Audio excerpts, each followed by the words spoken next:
자, 안녕하세요. 지난 시간에 이어서 10대 제자 이야기를 해드리도록 하겠습니다. 10대 제자, 지난 시간에도 말씀드렸지만 열이라고 하는 숫자는 기원 전후에 나오는 거고, 그 전에는 10대 제자라고 하는 개념은 존재하지 않고 10대 제자라는 거는 기원 전후에 초기 불교에서 가장 강력한 분 하면 요 세 분, 그 다음에 안한 정도를 꼽을 수 있어요. 이 네 명이 사실 최고 강력한 분들이라고 생각하시면 되고, 그리고 이제 기원 전후까지 그 학파들이 번성하면서 후대에 뜨는 분들까지 포함해서 당대에 뜬 분도 있고, 그 다음에 당대에는 떴다가 침몰하시는 분도 있고, 인생이라는 게 다 그렇거든요. 기업도 마찬가지잖아요. 뭐 소니 같은 기업은 일세를 풍미했다가 지금은 깔아앉아서 금융회사로 바뀌었고, 삼성 같은 경우는 이렇게 떠오르는 회사고, 그래서 당대에 떠서 지금까지 가는 회사도 있고, 그런 회사는 뭐가 있을까? 석유 회사들, 뭐 그렇게 가겠네. 석유 회사들은 지금까지 대부분 다, 이런 식으로 계속 정유 산업은 뭐 대체 에너지가 개발되지 않으면 계속 가는 거니까요. 그리고 다른 기업들은 뭐 이렇게, GE 같은 경우는 지금 거의 뭐 망하다시피 했고, 그게 에디슨이 만들었다는 회사잖아요. 테슬라 같은 경우는 요즘 뜨는 회사고, 뭐 이렇게. 그래서 원래 대단했던 분 네 분하고, 그 다음에 뒤에까지 영향력을 미치는 분들이 포함된, 이렇게. 그래서 그런 식으로 해서 10대 제자가 만들어졌다. 두 가지 층위가 있다.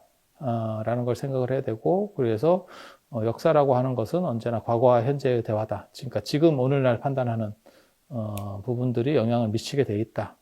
라는 게 있고, 그 다음에 초기 불교에서 영향을 강력하게 주는 분들과 관련해서 이 아나율이라고 하는 분도 굉장히 좀 흥미로운 분이에요. 그리고 아마 이 라우라는 아델 프리미엄 같은 거를 좀 받은 것 같고, 이 학파가 뭐 존재하는 것 같지는 않아요. 학파가 존재하는 것 같지 않아요. 그리고 그렇게 해서 한 10분 정도가 모였고, 10분 정도가 이렇게 모인 게 10대 제자. 그 다음에 나오는 이제 16성 같은 경우는 신통이 뛰어난 분들. 그러니까 이분들은 중요하거나 어떤 학파의 수장이거나 나중에 어떤 부파불교의 수장이거나 하는 분들이 이렇게 모인 거고, 그 다음에 16성, 이러면 16난이라는 거는 신통을 기준으로 해서 대단한 분, 16분을 이렇게 추렸을 때. 그래서 인도는 신통 배분이 따로 있어요. 그러니까 국회의원으로 말하면, 뭐라 할까, 직접 투표를 통해서 국회의원을 뽑고, 그 다음에 이제 비례대표에 어떻게 보면 해당하는 게 신통이라고 해야 되나? 이렇게 이중구조로 가지고 있다고 보시면 돼요. 그거는 여기서만 그렇게 나타나는 게 아니고, 여기서만 나타나는 구조가 아니고, 부처님의 8대 성지 할 때도, 부처님 8대 성지는 탄생지, 부처님께서 탄생하신데, 그 다음에 성도 깨달음을 얻으신데, 그 다음에 처음으로 설법하신데, 그 다음에 돌아가신데, 인멸. 이 네 개는 부처님의 일생에서 가장 중요한 네 군데를 얘기하는 거고, 그 다음에 그 나머지 8대 성지를 얘기할 때는 4+4니까 4+4에서 4는 신통을 4개, 부처님 일생에 있어서 가장 중요한 신통이 있었던 네 군데를 의미를 합니다. 그 네 군데가 이제 왕사성, 취상조복, 술 취한 코끼리를 조복했다. 그래서 왕사성, 그 다음에 사위성, 천불하연, 부처님이 1000가지의 몸으로 분신을 했다. 라고 하는 천불하연터가 있고, 더 많다는 뜻이에요. 거기서 1000이라는 숫자는 훨씬 많다. 라는 뜻으로 쓰이는 거고, 그 다음에, 바라나시가 아니고, 어디야, 상카시아는 하늘에서 내려온대. 부처님이 도리천에서 내려온대. 그 다음에, 바치족과 리차비족의 연합체가 있었던 바이샬리는 부처님께서 돌아가시는 내가 3개월 뒤에 열반에 들겠다라고 하는 그 말씀을 하신 데가 이 장소예요. 그래서 수명을 내가 원하는 대로 늘릴 수도 있고 줄일 수도 있고 내가 원하는 대로 할 수 있다. 그거는 인도도 그렇고 우리나라에서도 그런 인식이 있는데, 동아시아에서도 그런 인식이 있는데, 깨달은 사람은 생사에 자유롭다 라는 것 때문에 이것도 신통으로 봅니다. 굉장히 중요한 신통으로 봐요. 근데 잘 모르는 사람은 바이샬리에서의 신통을 이제 원왕복밀, 원후복밀 해서 뭐 원숭이가 꿀을 떠다 바쳤다. 뭐 이런 얘기를 하는데 그런 자리는 아닙니다. 이걸 찾아보면, 유래를 찾아보면. 그래서 네 개는 신통, 네 개는 중요한 이라고 하는 개념이 있고, 이 10대 제자는 중요한에 해당하는 부분이에요. 그리고 16나는 신통이 뛰어난 분 16분. 에 대해서 얘기를 하는 거고. 그래서 인도는 신통 부분하고 중요도 부분을 이렇게 가르는 문화 구조가 존재한다는 걸 알 수 있어요.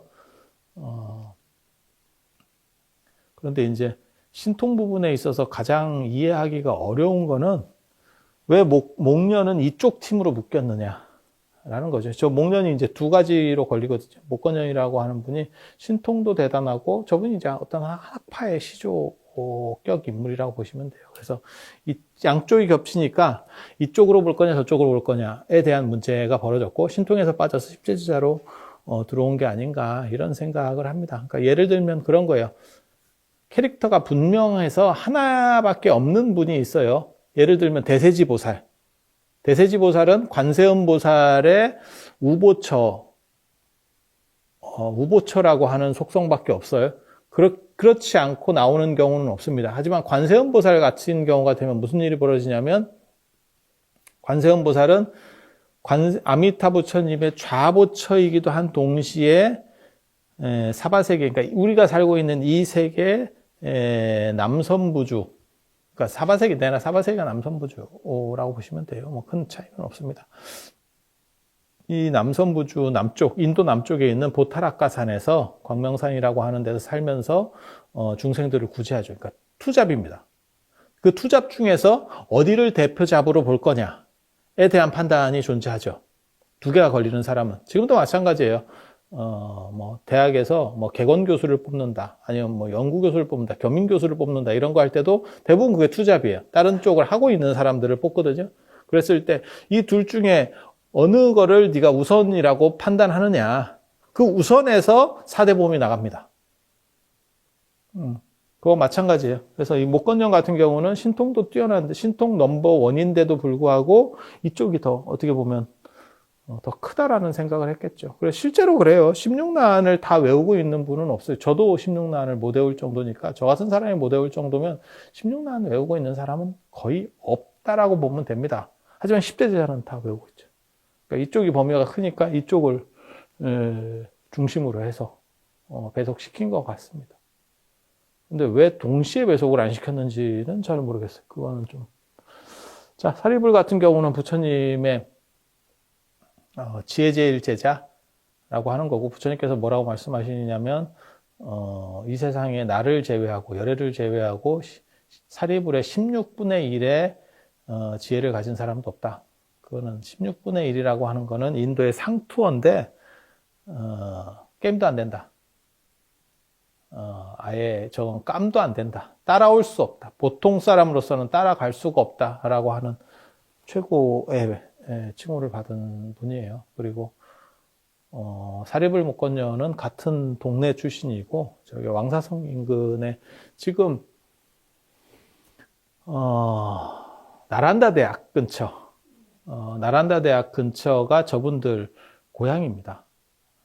그래서 나란다 대학에 이제 나중에 사리불 탑이 만들어지게 되는 거고, 나란다 대학이라고 인도에 이제 4대 사원이 있어요. 인도는 초기 불교랑 관련돼서는, 그러니까 불교가 옛날 거와 관련돼서는 대부분 다 이 사로 끝나기 때문에, 그래서 인도 불교에 4개의 큰 사원이 있어요. 나란다 대학, 그 다음에 비크라마실라 사원, 그 다음에 오란다푸티 사원, 그 다음에 금강자 사원. 금강 사원은 부타가야 보리수 사원이고, 그렇게 해서 큰 사원이 있는데, 나란다 대학이 동아시아에선 가장 유명하고, 이제 현장 스님이 유학을 하는 바람에 한때 승려가 10,000명이 거주했고, 사찰 절 지름이 한 10km, 한양성보다 훨씬 큽니다. 그 정도 유적을 자랑하는 게 이제 나란다사고, 거기에 이제 가장 메인에 있었던 게 사리불 스투파, 탑으로는 사리불 스투파 가 거기 이제 존재를 했었던 거죠. 그래서 대스투파. 사리불하고, 그러니까 사리불 영역이 그 근처죠. 그리고 사리불 학파나 사리불을 따르는 사람들이 얼마나 많았는지를 알 수 있는 그리고 이 두 분은 같이 갑니다. 신통제일이라고 하는 건 이제 어떻게 보면 초능력을 쓰는 거죠. 그리고 저 두 분은 굉장히 친했던 분이고 목건녀는 단 한 번도 사립을 하고 맘먹을 수가 없는, 그러니까 능력적으로는 사립을이 훨씬 더 대단한 분이고, 이 나머지 분들은 목건녀한테도 안 되고 그 정도. 그러니까 같은 이렇게 배치가 돼 있어도 같은 급은 아닙니다. 같은 급은 아닙니다. 그래서 중요도나 위상이나 능력치로만 보면 이분이 단연 톱이고 2, 3 정도 된다고 보시면 돼요. 아난이 또 대단한 분이고 석가족 중에는 뭐 최고라고 볼 수 있고. 그래서 이 세 분은 왕사성파고 이 세 분이 이제 왕사성 쪽에서 다 출가하신, 왕사성과 그 인근에서 출가하신 분들이고, 그래서 나중에 이 두 분이 원래 세력이 굉장히 컸는데 부처님 제자들 중에서 아주 뭐 압도적 세력을 가지고 있었는데 부처님보다 먼저 돌아가시기 때문에 그 같은 이제 왕사성 계열의 이 마하가섭이 이쪽 세력들을 흡수하고 이러면서 이제 부처님 돌아가셨을 때는 최고 어떻게 보면 영역을 가지게 되는 거죠. 불교 안에서 세력이 가장 큰 제자들 그룹 중에서 제일 큰이라고 하는 걸 가지게 되는 거고, 그 다음에 이제 다른 분들 이렇게 보시면 대부분 이게 석자 써놓은 게 석가족 출신인데 석가족 출신이 5분이나 있어요. 그래서 석가족 출신하고 이제 왕사성 출신들이 경쟁을 했다라는 걸 알 수 있고, 석가족 출신이 패배하는 이유는, 후계구도에서 패배하는 이유는 석가족들은 단합을 잘 안 해요. 그리고 사람들이 약간 고지식하고 그 다음에 성격이 약간 교만한 그런 성격. 그게 촌에서 살아서 나타나는 현상입니다. 석가족 나라를 가보면 실제로 네팔 쪽에 그 촌이고 그 촌에서 그냥 자기네들끼리만 살다 보니까 세상 바뀌는지도 모르고 대단한 줄 아는 거죠. 그렇다 보니까 교만한 게 좀 배어 있어서 그 얘기는 뭐냐, 단합을 못해요. 단합을 못해요. 그리고 이 양반이 제일 능력자인데 문제는 이 양반이 이 위에 다른 분들보다 나이가 어리죠. 라우라보다만 나이가 많고 다 어리죠. 그러다 보니까 단합할 수 있는 구조가 안 만들어지고 서로 약간 견제하는 구조. 그래서 이 아나유라고 아나는 뭐 부처님 돌아가셨을 때 굉장히 서로 견제를 하고 있죠. 아나니 뭔가를 하려고 하니까 아나유를 계속 막는 걸로 봐서는 견제 상태에 있었다는 걸 알 수 있고, 그 다음에 이 부르나 같은 경우는 뭐 설법을 잘 하셔가지고 말을 잘하는 거죠. 설득력 있는 말. 논의제일 가전연하고는 달라요. 이 논의제일하고 설법제일은 이건 부드러운 말, 사람들에게 감화를 주는 말. 이거는 논쟁적인 말. 논쟁적인 말. 그러니까 상대를 꺾는 말. 그래서 다릅니다. 그러니까 이건 전문가식의 어떤 말, 이거는 감동적인 말. 그러니까 이거는 학교에서 하는 말, 예를 들면 뭐 학교에서 지식 전달용으로 하는 말, 이거는 뭐 하는 거냐면 뭐 연설하는 거. 청중을 그냥 대중을 대상으로 해서 연설하는 거. 뭐 이런 쪽으로 약간 다르다고 보시면 돼요. 그래서 이거는 이제 민중적인 부분이 있기 때문에 이제 교화를 잘한다는 거고, 이분은 부르나 같은 경우는 교화를 잘한다는 거고, 그 다음에 이 가전연 같은 경우는 그러니까 다른 학파나 다른 종교 사람하고 부딪혔을 때 그걸 깨트리는 역할. 국회의원이나 뭐 이런 분들 봐도 그렇죠. 어떤 당에 속해서 인기가 좋아서 대중연설을 잘 하시는 분들이 있고, 그 다음에 무슨 토론 프로그램에 나가가지고 상대를 서로 저격하는 분들이 있거든. 그건 전문가에서 출발한 사람들이 나오는 거죠. 그러니까 이건 전문가급. 이게 이제 외연이 넓은 분. 이렇게. 이 두 분이, 부처님 당시에 인도 지도가 이렇게 있고, 부처님이 이 근처에 계셨다면 이 두 분은 서쪽으로 교화를 나가는, 새로 개척하는 분들이에요. 그 다음에 지율제일 우발이라고 하는 분은 이제 지계제일이라고도 하는데 지율이라고 쓰는 게 맞는 표현입니다. 그래서 율이라고 하는 걸 이제 FM으로 잘 성실하게 산다. 원칙에 맞춰서, 승단의 원칙에 맞춰서. 그리고 그런 걸 좋아하는 분들이 있습니다. 이런 거. 지금 생각하면 계율을 어떻게 다 지킵니까? 라고 하는데, 인도에서 부처님 당대의 계율 지키는 건 어려운 일이 아닙니다. 크게 어려운 일은 아니었어요. 왜냐하면 그거는 그냥 그 당시 생활하는 것들을 가지고 규범으로 만든 거기 때문에 거기에 맞춰서 크게 어려운 건 아니었어요. 지금은 시대가 바뀌고 그 다음에 문화권이 바뀌면서 그걸 어떻게 지켜요? 라고 할 수 있지만, 그러니까 지금 만약에 예를 들어서 뭐 맨발로 다녀보세요. 이러면 불가능하겠죠. 근데 그 당시에는 그냥 대부분이 맨발이었어요. 2500년 전에. 날 더운 데고, 그 다음에 거기는, 평야지대이기 때문에 돌이 없어요. 대부분 맨발. 가능한 거죠. 그리고 부처님 당대에 속옷을 안 입었어요. 아니, 속옷 안 입죠. 그 시절에 속옷을 누가 입겠어요? 그 다음에 거긴 더운 지역인데. 치마 문화를 가지고 있는 데는 대부분 다 더운 지역이에요. 스코틀랜드가 굉장히 특이한 거고, 나머지는 치마나 이렇게 뚫뚫 많은 식의 옷을 입어서 통풍을 강화시키는 그런 의상은 전부 다 더운 지역에서 나타나는 거예요. 그리고 2500년 전에 면직물이나 이런 것들이 다 비쌌기 때문에 당연히 팬티 같은 걸 안 입죠. 속옷 안 입죠. 그러니까 시절이 달라진 거죠. 그래서 그 당시에 이 율을 지키는 거는 별로 어렵지 않아요. 그러면 이 지율이라고 하는 건 뭐냐? 율에 대한 해석. 지금도 마찬가지죠. 우리가 다 법 없이도 사는 거죠. 일반 사람은 법 없이 사는 거고, 그러면 법에 대한 문제가 벌어졌을 때 그걸 판단해 주는 사람이 누구냐? 그게 법 쪽에 계신 분들이죠. 예를 들어서 검사가 할 수도 있고, 판사가 할 수도 있고, 그 다음에 변호사가 할 수도 있고, 이런 분들. 그러니까 그것을 어떻게 해석하느냐의 관점을 가지고 있는 사람이라고 보시면 돼요. 그러니까 그걸 지키는 사람이 아니고, 지키는 건 다 지키는 거고, 그 당시에는. 우리가 마치 법을 만들어 놓고 전 국민이 다 지키고 사는 거고, 특수한 사람들만 걸리는 것처럼 전부 다 지키는 거는 그냥 다 하는 거고, 그 특수한 문제가 벌어졌을 때, 범법행위가 벌어졌을 때 저걸 어떻게 판단하느냐, 그걸 하는 게 이 지율자라고 하는 거예요. 지율자. 그래서 이쪽 계열이 있고 이쪽 다문 계열이 있고, 이 두 계열은 부처님 초기부터 있었던 사람들이에요.